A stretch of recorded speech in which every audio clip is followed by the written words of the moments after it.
ఉమ్మడి మహబూబ్నగర్ జిల్లాలో మున్సిపల్ ఎన్నికల కౌంటింగ్కు అధికారులు అన్ని ఏర్పాట్లు పూర్తి చేశారు. మహబూబ్నగర్ కార్పొరేషన్ మినహా మిగతా 18 మున్సిపాలిటీలో ఫలితాలు మధ్యాహ్నం లోపు వెలువడే అవకాశాలు కనిపిస్తున్నాయి. మహబూబ్నగర్ కార్పొరేషన్లో 60 డివిజన్లు ఉన్న కారణంగా ఇక్కడ 30 టేబుల్స్ ఏర్పాటు చేసి 2 రౌండ్లలో కౌంటింగ్ పూర్తి చేసేందుకు అధికారులు అన్ని ఏర్పాట్లు పూర్తి చేశారు.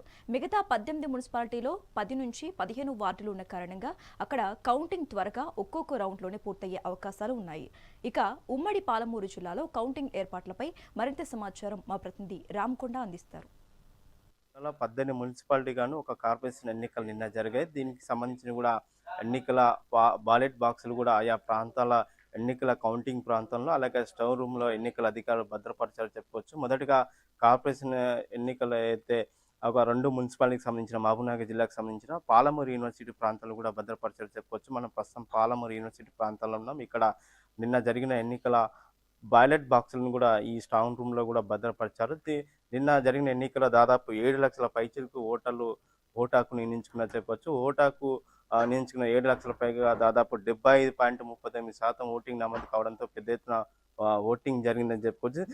59 డివిజన్ల దాదాపు 347 మంది అభ్యర్థులు ఉన్నారని చెప్పుకోవచ్చు. అలాగే 370 వార్డులకు సంబంధించిన 1404 మంది అభ్యర్థులు కూడా వార్డుల్లో పోటీ చేస్తారు చెప్పుకోవచ్చు. ఒక డివిజన్ ఏదైతే కాంగ్రెస్ ఇనామన్స్ అయింది, అలాగే ఇంకో వార్డుకి సంబంధించి కూడా అలంపూర్ ప్రాంతంలో కూడా బీఆర్ఎస్ ఇనామన్స్ అని చెప్పుకోవచ్చు. సింగిల్ రౌండ్లో కూడా కొన్ని ఏదైతే మున్సిపాలిటీలు భూత్పూర్ కావచ్చు, అలాగే దేవరకద్ర, కొడంగల్, కొత్తకోటకు సంబంధించిన సింగిల్ రౌండ్లో కూడా ఫలితాలు కూడా బయటపడే అవకాశాలు ఉన్నాయి. అలాగే డబుల్ రౌండ్ ఫలితాలు ఒక మహబూబ్నగర్, షాద్నగర్, అలాగే నారాయణపేట, గద్వాల, వనపర్తి, నాగర్ కర్నూలు, కల్వకుర్తికి సంబంధించిన ఏదైతే 2 రౌండ్లో కూడా అభ్యర్థుల ఫలితాలు కూడా బయటపడే అవకాశాలు ఉన్నాయి చెప్పుకోవచ్చు. ముఖ్యంగా మహబూబ్నగర్ సంబంధించి కార్పొరేషన్కి సంబంధించి 59 డివిజన్లు కూడా మొదట 30 రౌండ్లుగా, తర్వాత రెండవ రౌండ్లో కూడా 30 రౌండ్లు, అంటే 2 రౌండ్ల వాళ్ళ ఫలితాలు బయటపడే అవకాశం ఉన్నాయి. ముఖ్యంగా అయితే కౌంటింగ్ ప్రాంతంలో కూడా ఎలాంటి అవాంఛనీయ సంఘటన చోటు చేసుకోకుండా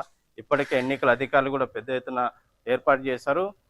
ఈ కౌంటింగ్ ప్రాంతంలో కూడా ఎలాంటి ఇబ్బంది కలగకుండా ఎన్నికల అధికారులు పెద్ద ఎత్తున ఏర్పాటు చేసి కౌంటింగ్ లెక్కింపులో కూడా ఎలాంటి ఇబ్బంది కలగకుండా కౌంటింగ్ లోపల ఎట్లా కౌంటింగ్ చేయాలని, అంటే కౌంటింగ్ లోపల కూడా ఒక సూపర్వైజరు, అలాగే ఒక అసిస్టెంట్ సూపర్వైజర్, ఒక రిటర్నింగ్ అధికారి ఉంటారు. ఒక ఏదైతే రౌండ్ టేబుల్ ఉంటో ఆ ప్రాంతంలో అభ్యర్థులతో పాటు ఒక ఏజెంట్ కూడా ఉంటాడు. ఆ ఏజెంట్ ముందరనే సీసీ నిఘాలో కూడా కౌంటింగ్ జరుగుతుందని చెప్పుకోవచ్చు. ఏదైనప్పుడు కూడా అయితే జరిగిన ఎన్నికల్లో వాళ్ళ రాజకీయ భవిష్యత్తు రేపు ఉదయం నుంచి కూడా ఫలితాల్లో కూడా బయటపడే అవకాశాలు ఉన్నాయి. రేపు ఉదయం నుంచి కూడా ఓట్ల లెక్కింపు ఉంటుంది కాబట్టి ఓట్ల లెక్కింపు కూడా తమ రాజకీయ భవిష్యత్తు రేపు వాళ్ళది బయటపడే అవకాశాలు ఉన్నాయి. ఓట్ల లెక్కింపులో ఎవరు రాజకీయ భవిష్యత్తు అన్నది తేలిపోలేదని చెప్పుకోవచ్చు. ఏదైనప్పుడు కూడా ఎన్నికల లెక్కింపులో ఎలాంటి అవాంఛనీయ సంగతి చోటు చేసుకోకుండా ఇప్పటికే పెద్ద ఎత్తున ఎన్నికల అధికారులు కూడా ఏర్పాటు చేశారని చెప్పుకోవచ్చు.